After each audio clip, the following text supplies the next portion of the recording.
We're often told that time heals everything, but that's not always true. Time cannot heal colonial crimes, for instance. The Jallianwala Bagh massacre is still fresh in the hearts of Indians. Congo has not healed from the torture of Belgium's rule. You already know what happened at Jallianwala. Let me tell you about the Congo story. Between 1885 and 1960, 10 million Congolese died. Rather, they were killed by Belgium's policies, be it through forced labor or famines. Belgium orchestrated human rights abuse of the worst kind in Congo. And Belgium is not sorry. Like Britain, Belgium too has just regrets to offer for its colonial crimes. Listen to this.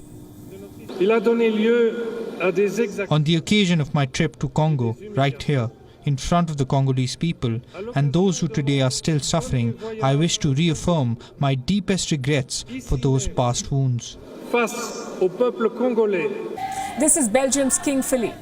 He was speaking during his first visit to Congo, and this is King Leopold II. He once ruled Belgium. This was between 1885 and 1908. From the day Leopold II came to power, he made Congo his personal property. Congo was turned into a labor camp. People were forced to grow rubber, and everyone was given a quota to meet. While the harvest made Leopold II richer, back in Congo, people's hands were cut off for not meeting their quota. If a family failed to produce enough natural rubber, the hands of women and children were cut off too. Those who resisted the atrocities had their feet cut off. Here too, Belgian troops did not spare women and children. Apparently, chopping off limbs was Belgium's way of proving their superiority over the Congolese. Goes without saying, the people of Congo lived in brutal conditions. Women were raped, tormented. Leopold II oversaw these atrocities. The Belgian king died in 1909. A year before his death, Congo was transferred to the Belgian government. From a personal property, Congo became a colony. But its suffering and humiliation continued. Congo finally became independent in 1960, but Belgium did not let go of its colony easily. Belgium's then king delivered an address celebrating Leopold II, even calling him a genius. Congo's independence is the achievement of the work devised by the genius of King Leopold II. Congo is reaching this status on this day, the 30th of June, 1960. When Congo elected its first prime minister, Belgian-backed secessionists assassinated him. In 2002, the Belgian government took partial responsibility for this assassination. Cut to 2022, many in Congo say, while they may be able to forgive Belgium for colonizing their country, the atrocities cannot be forgiven. Earlier this week, when King Philippe landed in Kinshasa, the people of Congo were expecting an apology, and rightly so. As a Congolese, I can say welcome to the Democratic Republic of Congo, Your Majesty. But this time, have the courage to say sorry to the Congolese people.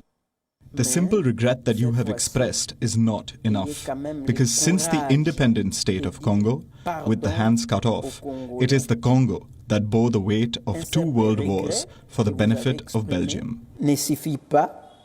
Philippe did not apologize. King Leopold II was the brother of Philippe's great-great-grandfather, which makes Philippe not just a successor, but also family. Let us write this new chapter together without forgetting the past, but by assuming it fully in order to transmit to the new generation. Well, that's the thing about colonial criminals. They hate accountability. Be it Britain or Belgium, the mindset is the same. Not apologizing for past crimes is their way of burying uncomfortable history. Do you know Belgium's colonial rule is not even taught properly in their own schools? Apparently, the country does not like to talk about its colonial past. Well, I have bad news for Belgium. People will hold Belgium accountable sooner rather than later. Remember, Leopold II's statue was one of the many symbols of hate that people defaced during the 2020 protests.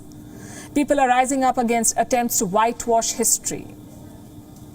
Sooner rather than later, both Belgium and Britain will have to apologize for their colonial crimes. WION is now available in your country. Download the app now and get all the news on the move.